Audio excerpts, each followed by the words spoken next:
खुदा का नाम मनो बर्बादी कर रहा है। और साडा जिहड़ा मीडिया या अखबार नवीस ये भी एडे बेवकूफ है। नवाए वक्त भी गया जदों लिखदा देवबंदी और मां जिहड़े पाकिस्तान के मुखालफ खुदा का नाम मन कोई शर्म कर क्यों हकायक छुपाउंदे जी।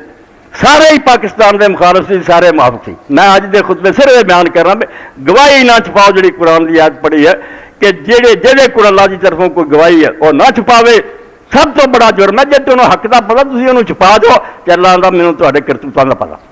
उसे गुंगे शैतान क्यों बने जो पूरी कौम को बेवकूफ बनाया जा रहा है।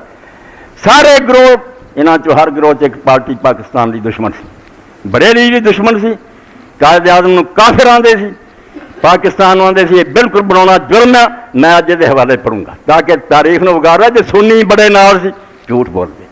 देवबंदियां का एक बहुत बड़ा गिरोह कांग्रेस के नाल सी और एक बहुत बड़ा जोड़ा पाकिस्तान का झंडा उठाया। जी एक मोटी गल हर बंदा जानता तो पाकिस्तान बनया तो झंडा किन लहराया मगर भी पाकिस्तान झंडा जरा शबीर अहमद उस्मानी रहमतुल्लाह ने लहराया।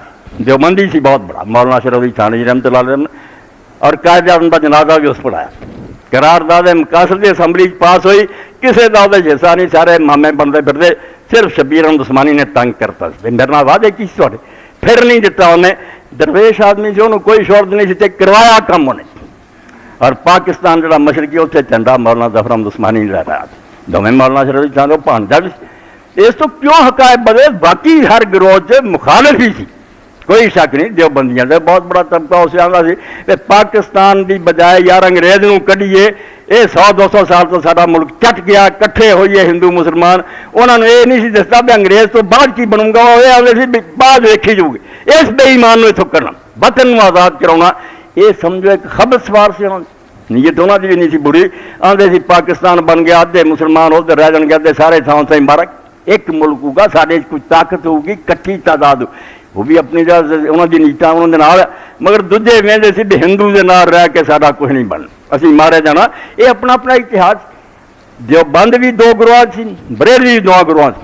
अहल हदीस आख्या असीं बड़े पाकिस्तान के झूठ बोलते। इन्हों के सारे बड़े जिन्ने सी मौलाना इस्माइल सलफी सी, मौलाना दाऊद सी, सारे कांग्रेस के नाल।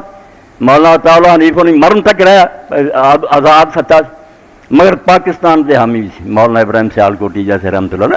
तो हकायक नूं बदलना गवाही नूं छुपाउणा कि कौम नूं बेवकूफ बनाया जाए भी ये जी फलाने पाकिस्तान के दुश्मन से खैर सका हर कोई झूठ बोली जाए।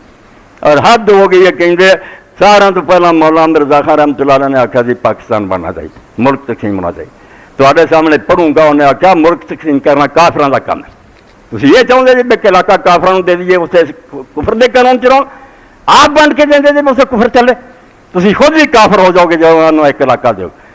उन्हें तो दीन पर राह बंद करता भी मुल्क तकसीम नहीं तुसीं कर सकते। तुसीं हिंदुओं को जो दोगे इंडिया यही कहना भी उत्थे अपना कुफर चला लो। इसका मतलब तुसीं कुफर से राजी कि जलील सी जिहदे उन्हें जकड़ लिया तो तुसीं मुतालबा नहीं कर सकते मुल्क कट्ठा रहना। पढ़ूंगा ताकि अपना असल मौजूद जरा आऊँगा।